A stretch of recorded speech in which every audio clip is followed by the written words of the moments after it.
रख हौसला वो मंजर भी आएगा, प्यासे के पास चलकर खुद समंदर भी आएगा। थक कर ना बैठ ए मंजिल के मुसाफिर, क्योंकि मंजिल भी मिलेगी और मंजिल मिलने का मजा भी आएगा। सो हेलो एवरीवन, आज का ये वीडियो बहुत ही इंपॉर्टेंट होने वाला है क्लास 10th के विद्यार्थियों के लिए, क्योंकि आज के इस वीडियो में हम पढ़ने वाले हैं क्लास 10th फिजिक्स के 16 महत्वपूर्ण प्रश्न। जो 16 महत्वपूर्ण आपके फॉर्मूले मतलब सूत्र को हम देखने वाले हैं, और यदि आप इन 16 फॉर्मूले को याद कर लेते हैं तो आपके बोर्ड एग्जाम में एक भी न्यूमेरिकल आपसे छूटने वाला नहीं है, क्योंकि न्यूमेरिकल जो होता है वो इन्हीं सभी फॉर्मूले पर आपसे पूछ लिया जाता है। तो चलिए हम स्टार्ट करते हैं, एक एक फॉर्मूले को हम देख लेते हैं। तो सबसे पहला जो आपका पहला चैप्टर है प्रकाश का परावर्तन तथा अपवर्तन, वहीं से हम स्टार्ट कर रहे हैं। तो यहाँ से सबसे पहला आता है आपका पहला फॉर्मूला जो है कि u भी तथा f में संबंध। अब u भी तथा f में एक संबंध होता है जो होता है 1/f = 1/v + 1/u। ठीक है, ये एक फॉर्मूला है जो कि मोस्ट इंपॉर्टेंट भी आई है, ये मोस्ट इंपॉर्टेंट आपका है ये फॉर्मूला। जहाँ पर f क्या है, f है लिख लेंगे आप फोकस दूरी है, यहाँ पे v क्या है प्रतिबिंब की दूरी है, u क्या है वस्तु की दूरी है, ये सभी आप लिख लेंगे। ठीक है, अगला आता है यहाँ पे मैं थोड़ा सा लिख दे रहा हूँ, ये क्या है फोकस दूरी। चलिए मैं थोड़ा सा लिख ही दे रहा हूँ, v क्या है प्रतिबिंब की दूरी है, प्रतिबिंब की दूरी, u क्या है, u है वस्तु की दूरी। ठीक है, इतनी बात मैंने शॉर्ट में लिख दिया, आप लिखते हुए चलेंगे। दूसरा आता है कि फोकस दूरी तथा वक्रता त्रिज्या में संबंध। अब फोकस दूरी और वक्रता त्रिज्या में संबंध होता है जो है r = 2f, जहां r क्या है, r है भैया आपका प्रतिरोध, और यहाँ पे f क्या है, f है फोकस दूरी। देखिए यदि आप इस फॉर्मूले को डिटेल में नहीं समझेंगे, केवल आप लिख लेंगे तो कुछ भी नहीं आने वाला। इसको पहले समझना होगा कि कौन कौन सा फॉर्मूला है और इन फॉर्मूले में f क्या है, ये सभी कुछ आपको जानना होगा। इसलिए डिटेल में थोड़ा सा आप जान ही लीजिए, समय है तो आप एक को लिखते हुए चलिए कॉपी में। ठीक है, अगला आता है रेखीय आवर्धन। अब देखिए रेखीय आवर्धन का दो फॉर्मूला होता है, यहाँ पे हमने लिखा है रेखीय आवर्धन को स्मॉल m से भी या कैपिटल M से भी आप प्रदर्शित कर सकते हैं। तो कैपिटल M या स्मॉल m = I/O है, और यहाँ पे देखिए यहाँ पे = में क्या लिखा है v/u भी है। मतलब इसका मतलब क्या हुआ कि रेखीय आवर्धन = I/O भी होता है, और रेखीय आवर्धन मतलब m = -v/u भी होता है। ठीक है, जहां पर प्रतिबिंब की लंबाई, ठीक है, जहां I क्या है प्रतिबिंब की लंबाई है, O क्या है, O है वस्तु की लंबाई, वस्तु की लंबाई। ठीक है, तो I और O आपने समझ लिया। यहाँ पे V क्या है, V है प्रतिबिंब, अभी हमने बताया V क्या है प्रतिबिंब की दूरी है, और U क्या है वस्तु की दूरी है, ये बात आप जानते हैं। अगला आते हैं हम अपने चौथे जो क्या है आपके इंपॉर्टेंट फॉर्मूले पर। अगला आता है कि क्रांति कोण तथा अपवर्तनांक में संबंध। अब क्रांति कोण और अपवर्तनांक में क्या संबंध होता है, यहाँ पे लिखा गया है n = 1/sin c। तो ये बात आप याद रखेंगे, sin c क्या है क्रांति कोण है, क्या है अपवर्तनांक है। ठीक है, अगला आता है जब आप क्रांति कोण और अपवर्तनांक में संबंध आप ज्ञात करेंगे तब आपको ये फॉर्मूला समझ में आएगा। ठीक है, दूसरा आता है कि वायु के सापेक्ष माध्यम का अपवर्तनांक। यदि वायु के सापेक्ष माध्यम का अपवर्तनांक हम ज्ञात करें तो वहां पर आ जाएगा P = वायु में प्रकाश की चाल बटे माध्यम में प्रकाश की चाल होता है। अब ये कब आपको ये फॉर्मूला, ये भी फॉर्मूला आपके मोस्ट इंपॉर्टेंट है, तो इसको आप याद कर लेंगे। अब ये फॉर्मूला आपको कब समझ में आएगा, ये आपको आएगा जब आप पढ़ेंगे अपवर्तन और उसके साथ साथ अपवर्तनांक पढ़ेंगे, सापेक्ष अपवर्तनांक, निरपेक्ष अपवर्तनांक, तब आपको समझ में आएगा। अदरवाइज ये तो हमने सभी कुछ पढ़ा दिया है, जो क्लास 10th है ना उसके पूरे फिजिक्स का केमिस्ट्री का हमने चैप्टर वाइज सब कुछ पढ़ा दिया है। यदि आप पढ़ना चाहते हैं तो आप जाइए चैनल के प्लेलिस्ट में, वहाँ पे फिजिक्स और केमिस्ट्री का सभी का आपको चैप्टर वाइज हमने पढ़ाया हुआ है, तो वहाँ से जाकर आप पढ़ाई कर लीजिए। यदि आपको नहीं पता कि कहाँ से हम प्लेलिस्ट ढूंढें तो हमारी टीम आपको मदद करेगी। नीचे दिए गए नंबर पे आप मैसेज कीजिए, तुरंत आपको पूरे फिजिक्स पूरे केमिस्ट्री का आपको चैप्टर वाइज सभी वीडियो आपको लिए प्लेलिस्ट का लिंक दे देंगे हमारी टीम। व्हाट्सएप पे केवल मैसेज करेंगे तो वहाँ से आप लेकर पढ़ाई कर सकते हैं। अदरवाइज यदि आप क्लास 10th के पूरे फिजिक्स का और पूरी केमिस्ट्री का नोट्स चाहते हैं तो ओनली आपके लिए ओनली 69 रुपये में पूरा फिजिक्स और केमिस्ट्री का नोट्स दिया जा रहा है। वो भी लेना चाहते हैं तो व्हाट्सएप पे ही मैसेज करके आप उनसे मांगेंगे तो वो आपको नोट्स दे देंगे, ठीक है, कोई दिक्कत नहीं है। देख रहे हैं कितना, ओनली 20 रुपये हमने रखा हुआ है कि एक गरीब से गरीब भी स्टूडेंट उसको बाय कर सके और वहाँ से अपनी अच्छे से तैयारी कर सके। वीडियो से पढ़ाई कीजिए, उसके साथ साथ नोट्स भी बनाना सीखिए, क्योंकि अभी से आप नोट्स बनाना सीखेंगे तो बहुत ही उपयोगी साबित होगा, ठीक है।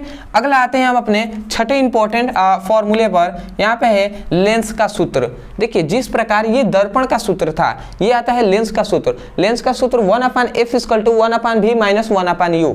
अब यहाँ पर भी f क्या है, फोकस दूरी, u क्या है, u है प्रतिबिंब की दूरी, क्या है यहाँ पे सॉरी v है प्रतिबिंब की दूरी, u जो है ये है वस्तु की दूरी। ये सब कुछ अभी हमने यहाँ पे लिखा हुआ है, ठीक है। अगला आता है हमारा जो है सातवां हमारा क्वेश्चन, जो क्या है फॉर्मूला कि लेंस की क्षमता। लेंस की क्षमता को हम P से दर्शाते हैं, और लेंस की क्षमता या शक्ति भी आपसे कह सकता है। लेंस की क्षमता ना कहकर शक्ति भी कहेगा तो आपको मानना है कि दोनों बात एक ही है। अब यहाँ पे P = 1/f, जहाँ पर f क्या है, f है फोकस दूरी, ठीक है जी, फोकस दूरी है। अगला आता है आठवां कि आवेश। आवेश का हम फॉर्मूला जानते हैं, आवेश Q = n × E होता है। n क्या है, यहाँ पे इलेक्ट्रॉनों की संख्या है कि 5 इलेक्ट्रॉन है, 10 इलेक्ट्रॉन है, कितने इलेक्ट्रॉन है।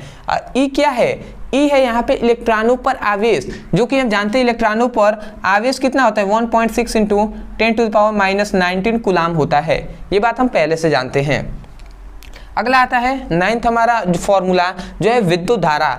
विद्युत धारा को I से प्रदर्शित करते हैं, I = Q/T होता है, जहाँ पर Q क्या है, Q है यहाँ पे आवेश, और T क्या है, T है यहाँ पे समय। ये सब बेसिक है, आप जानते भी होंगे। अगला आता है 10वां हमारा क्वेश्चन, जो फॉर्मूला जो है विद्युत विभव। विद्युत विभव V = W/Q होता है, जहाँ V क्या है विद्युत विभव है, W क्या है कार्य है, क्या है कार्य, और Q क्या है आवेश है। ये बात आप समझ गए। अब देखिए विद्युत विभव का भी यही फॉर्मूला होता है, अब विभवांतर का भी यही फॉर्मूला होता है। एक और होता है VA - VB, वो आप क्लास 12th में जाएंगे तो उतना डीप में डिस्कस करेंगे हम, ठीक है। अगला आता है 12वां क्वेश्चन जो है प्रतिरोध। प्रतिरोध R = V/I होता है। अब जहाँ पर V क्या है, R तो प्रतिरोध है, V क्या है, V है विभव। आप विभवांतर भी कहेंगे तो गलत नहीं होगा, ठीक है, विभव या विभवांतर आप कह सकते हैं। I क्या है, विद्युत धारा है, ठीक है जी, इतना बात आप समझ गए। अगला आता है कि 13वां हमारा फॉर्मूला होता है विशिष्ट प्रतिरोध का। अब देखिए विशिष्ट प्रतिरोध का है या कभी कभी प्रतिरोधकता का है, जो है रो, इसे हम रो कहते हैं, और कभी कभी P से भी हम प्रदर्शित करते हैं, तो रो = RA/L। जहाँ R क्या है, जहाँ R है प्रतिरोध, ए क्या है, ए है चालक तार का मोटाई, या हम कह सकते हैं चालक तार के अनुप्रस्थ काट का क्षेत्रफल, मतलब अनुप्रस्थ काट का हम क्षेत्रफल कह सकते हैं। एल क्या है, जो चालक तार की लंबाई होगी ना, तो चालक तार की लंबाई है, ठीक है। अगला आता है हमारा 14वां क्वेश्चन, जो है सेलों का आंतरिक प्रतिरोध। सेलों का आंतरिक प्रतिरोध को सेलों का आंतरिक प्रतिरोध का ये फॉर्मूला होता है I = E/R/R+R, ठीक है। यहाँ पे ध्यान से अगर आप समझेंगे, यहाँ पे I क्या है, I क्या है विद्युत धारा है, E क्या है, E है सेलों का विद्युत वाहक बल, ठीक है। यहाँ पे R क्या है, कैपिटल R है, कैपिटल R प्रतिरोध होता है, और जो स्मॉल r है ना, यही है आंतरिक प्रतिरोध। सेलों के अंदर जो प्रतिरोध होता है वही है आंतरिक प्रतिरोध। सब हमने पढ़ाया हुआ है पहले, तो याद रखेंगे ये R ही है आंतरिक प्रतिरोध। यदि हम चाहें तो इसको इधर भी भेज कर और उसके बाद भी हम निकाल सकते हैं, ठीक है। अदरवाइज आप इस फॉर्मूले को याद रखेंगे, क्योंकि आंतरिक प्रतिरोध का भी मान देकर कहेगा कि आंतरिक प्रतिरोध का मान देगा, प्रतिरोध का मान देगा, अब विद्युत वाहक बल का मान देगा, और कहेगा इसमें धारा कितनी है, तो इसी फॉर्मूले का यूज करना होगा, ठीक है। अगला आता है हमारा 15वां प्रश्न, फॉर्मूला जो है प्रतिरोध का श्रेणी, मतलब प्रतिरोधों के श्रेणी क्रम संयोजन का ये फॉर्मूला है, जो है R = R1 + R2 + R3, इस तरीके से आपका हो जाएगा। जो श्रेणी क्रम किस प्रकार होता है, इसी प्रकार तो होता है ना, ये श्रेणी क्रम है, ठीक है। जहां पर ये मान लेते हैं ये प्रतिरोध R1 है, या R2 या R3, ये सब हमने डिस्कस किया हुआ है। ठीक है, अगला आता है समांतर क्रम संयोजन। समांतर क्रम संयोजन का फॉर्मूला आता है 1/r = 1/r1 + 1/r2 + 1/r3। ठीक है, और समांतर क्रम भी आपने जानता होंगे कि इस प्रकार होता है। ठीक है जी,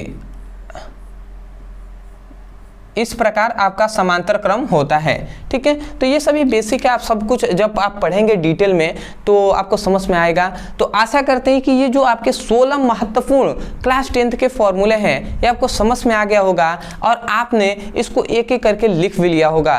अदरवाइज मैं यही कहूँगा, यदि आप भी क्लास 10th का फिजिक्स और केमिस्ट्री का सीरियस होकर पढ़ाई करना चाहते हैं तो आप जाइए हमारे चैनल के प्लेलिस्ट में, वहाँ से आप जाकर प्लेलिस्ट के अनुसार पढ़ाई कीजिए, या नीचे दिए गए नंबर पर मैसेज करके हमारी टीम से आप जाकर फिजिक्स और केमिस्ट्री का प्लेलिस्ट भी मांग सकते हैं। केवल आप व्हाट्सएप पे मैसेज करके मांग लेंगे। और दूसरा, नोट्स भी चाहते हैं तो नीचे दिए गए नंबर पर ही मैसेज करके व्हाट्सएप पर और वहाँ से मांग सकते हैं। अदरवाइज यदि कोई भी टॉपिक है जो आपको समझ में नहीं आता तो केवल उस टॉपिक का नाम लिखिए यूट्यूब पर, अंत में हमारे चैनल का नाम लिखकर सर्च कर दीजिए, तुरंत आपको वो वीडियो मिल जाएगा।